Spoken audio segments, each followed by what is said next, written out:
Along Boston's Freedom Trail, you hear the stories of revolutionaries who led the charge for independence. But what the tour guides generally don't tell you is that every single one of the sites along the trail has a deep link to slavery. After one of them, Old North Church, began sharing its historical ties to enslavement, we started looking into the ties of the other sites along the trail, with the help of this great class of Boston University journalism students. Over months of researching and reporting, what the students realized was that the entire economy of colonial Boston was propped up by enslaved labor.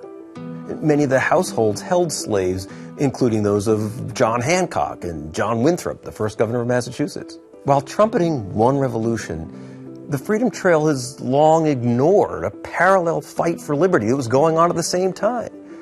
As white Bostonians were fighting to throw off British rule, Black Bostonians were educating themselves, building wealth, and campaigning for their freedom. Now, other sites along the Freedom Trail are beginning to tell this more complicated version of colonial history. That includes King's Chapel, which has approved this massive new memorial to recognize the 219 enslaved people who were part of the church's history. But right beside the chapel, the signs in the city-owned King's Chapel burying ground tell these stories of many historic figures without a single word about enslavement. The fact is, slavery was a fundamental part of the social and economic life of colonial Boston.